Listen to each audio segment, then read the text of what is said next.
आप सभी जनता जनार्दन, पुलिस प्रशासन, मीडिया बंधु एवं सभी पदाधिकारी को चौरचंद, तीज एवं गणेश चतुर्थी की हार्दिक शुभकामना।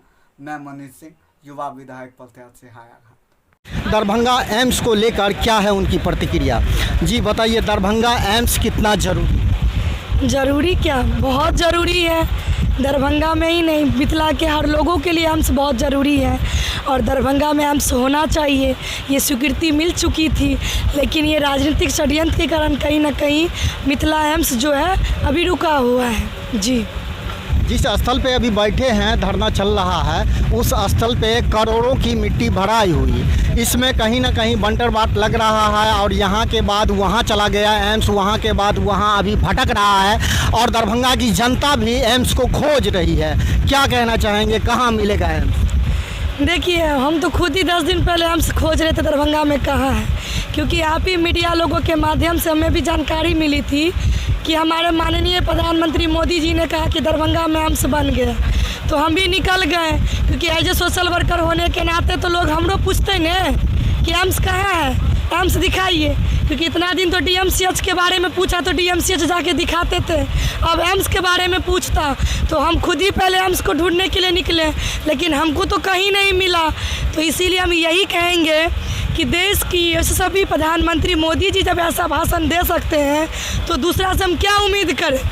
ये एम्स जो है ये पक्ष विपक्ष में फंसा हुआ है और जनता को गुमराह करने का काम किया जा रहा है। और इतना ही कह दूं, एम्स कहीं नहीं जाएगा, एम्स दरभंगा में ही बनेगा, या शोभन में बने, चाहे यहाँ बने, कहीं भी बने, लेकिन एम्स यहीं बनेगा, ये भी तय है।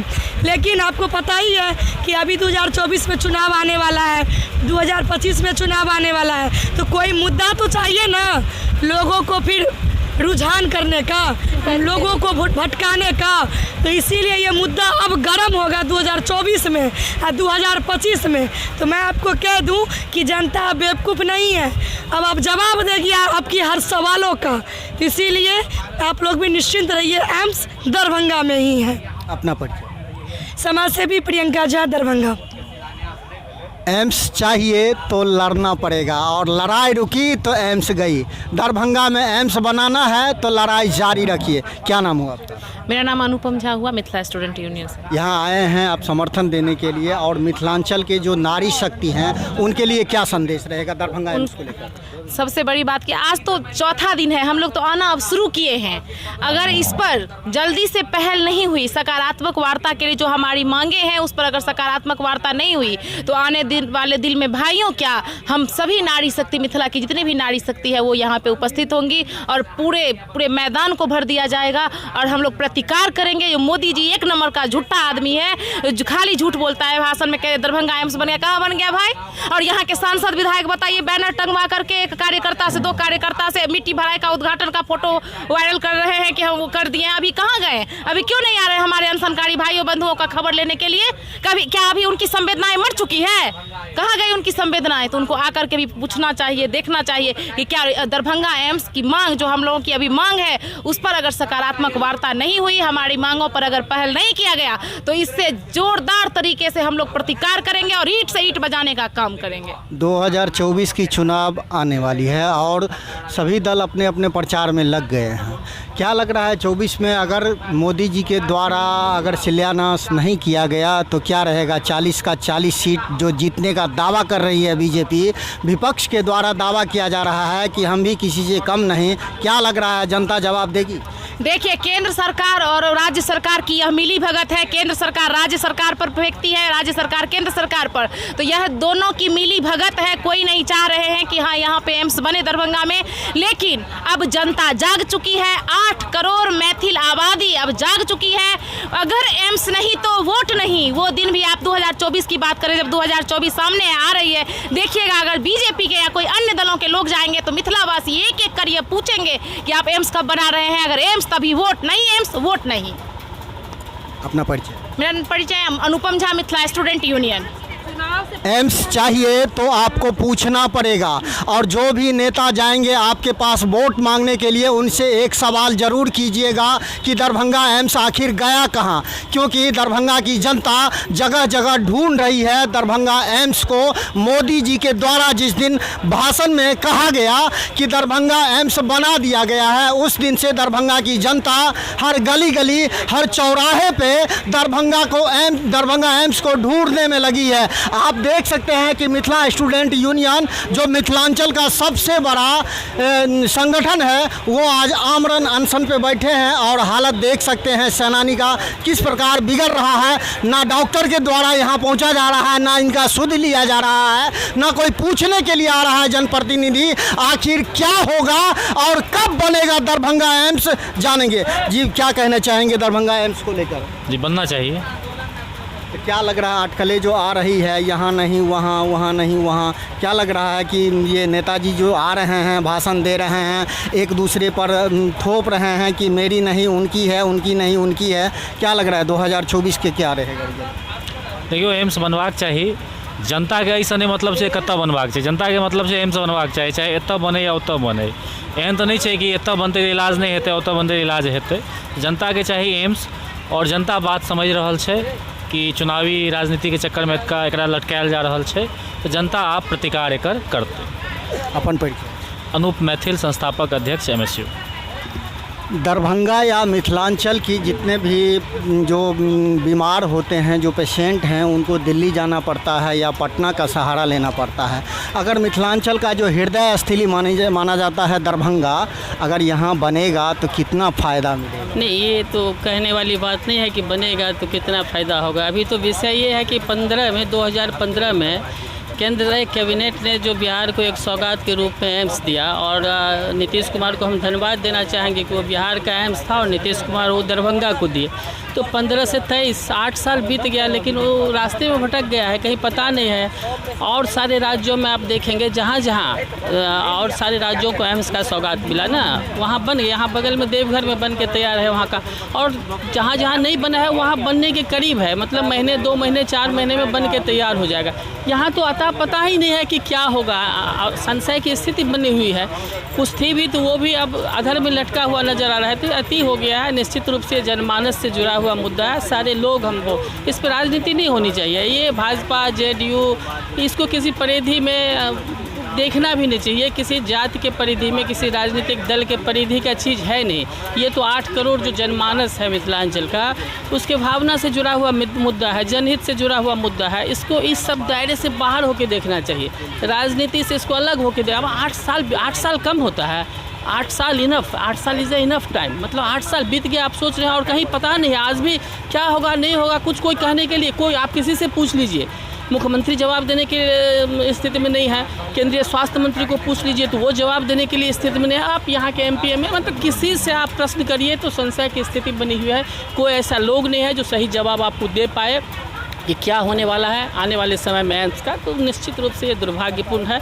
ये हमारे लिए नहीं, ये MSU के लिए नहीं, ये भाजपा JDU राजद के लिए नहीं, ये आम आवाम जो मिथिलांचल के एक लोग हैं सब के लिए दुर्भाग्यपूर्ण है। ये तो अब अति हो रहा है।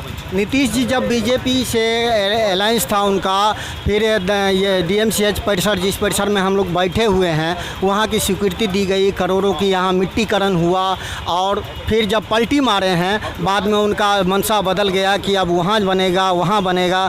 क्या लग रहा है दो ये चुनावी मुद्दा बन के रह जाएगा या बनेगा दरभंगा? देखिए, इसको इस परिधि में देखना बेईमानी होगी। दुनिया जो विकास कर रहा है कहाँ कर रहा है? राष्ट्रीय राजमार्ग पर नए नए नगर बस रहे हैं। तो ठीक है, उस समय सरकारें थी और बीजेपी के लोग आरोप लगा रहे हैं, मान लीजिए हमारे बीजेपी के बंधु आरोप लगा रहे हैं और सारा दोष नीतीश कुमार पे दे रहे हैं। भाई दुर्भाग्यपूर्ण है, थोड़ा तो शर्म करनी चाहिए। 17 वर्ष तक तो सरकार में दोनों आदमी साथी थे, अलग थोड़ो थे। भाजपा और JDU कौन थे? 17 वर्ष तक साथी थे, और 17 वर्ष में आपको पता है कि 17 वर्ष जो साथ रहा है कुछ एक दिन छोड़ के, तो स्वास्थ्य मंत्रालय भाजपा के पास रहा है, जो जमीन जो अधिग्रहण होता है, जो राजस्व एवं भूमि सुधार मंत्रालय है, वो भाजपा के पास रहा है। तो 17 साल में क्या करते थे? मान लीजिए 17 साल जब स्वीकृति मिली 15 से लेके अब तक, अभी ने कुछ दिन पहले एक आप आरोप लगाते हैं नीतीश कुमार पलटी मार गए, तब तक तो साथ थे और स्वास्थ्य मंत्रालय उनके पास था तो उनकी रिस्पॉन्सिबिलिटी थी। आज पत्राचार हो रहा है भारत सरकार के साथ? कौन कर रहा है? मुख्यमंत्री सचिवालय कर रहा है? नहीं। कौन कर रहा है? स्वास्थ्य विभाग कर रहा है।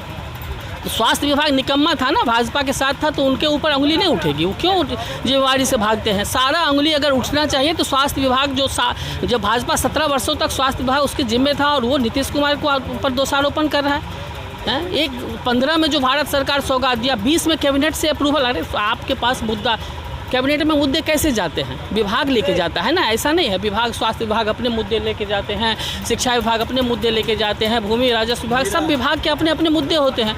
तो आप सोचिए ना, 20 ला दिया, 15 में जो सौगात मिला उसको कैबिनेट से अप्रूवल लेने में 5 साल लग गया, 20 में जाके। तो आप जिम्मेवारी से भागिए नहीं। सांसद भाजपा का था, विधायक भाजपा का था, सरकार भाजपा का था, मंत्री भाजपा का था, सब कुछ भाजपा के हाथ में था। और उसके बाद आप जो है उंगली उठा रहे हैं, आप दूसरे पर उंगली उठा रहे हैं।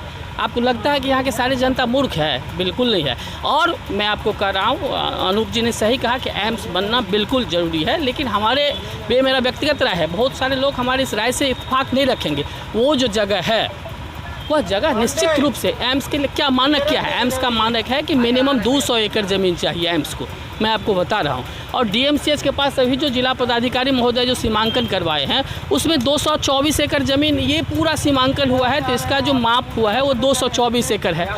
आप देखिए जाके, 4 एकड़ दे दिया है सुपर स्पेशलिटी हॉस्पिटल को, 3 एकड़ दे दिया है नर्सिंग कॉलेज को, और 4 एकड़ दे दिया है वो इसको ये पावर ग्रिड वाले को। तो 4 4 8 3 11 एकड़ ज़मीन तो ऑलरेडी डीएमसीएच दे चुका है। जो उनके पास 224-25 एकड़ जो ज़मीन है, उसमें से 11 एकड़ तो ऑलरेडी दे चुका है। कितना ज़मीन बचा? और 200 एकड़ एम्स को चाहिए। तो 211 एकड़ अगर चला गया तो डीएमसीएच समाप्त हो गया ना। डीएमसीएच का मानक क्या है? उसका मानक है कि कम से कम 35 से 40 एकड़ ज़मीन चाहिए मेडिकल कॉलेज को। तो वो फिर कहाँ बच रहा है? तो डीएमसीएच समाप्त हो जाएगी कि नहीं हो जाएगी? तो वहाँ अगर डीएमसीएच यहाँ अपने अस्तित्व में रह रहा है, डीएमसीएच अपने अस्तित्व में है, रखे डीएमसीएच को अपने अस्तित्व में, वहाँ ज़मीन खरीदना तो नहीं पड़ रहा है सरकार को। यहाँ कनेक्टिविटी, हाईवे कनेक्टिविटी रोड बनाना पड़ेगा, आरओबी बनाना पड़ेगा, सड़क बनाना पड़ेगा, करोड़ों रुपये खर्चा होगा, और ये अपने अस्तित्व में कायम रहेगा ना भाई। क्यों इस पे राजनीति क्यों हो रही है? क्या हो जाएगा भाजपा के लोगों को? हमको पता नहीं है। ये व्यक्तिगत पार्टी के शीर्ष नेतृत्व को नहीं पता है।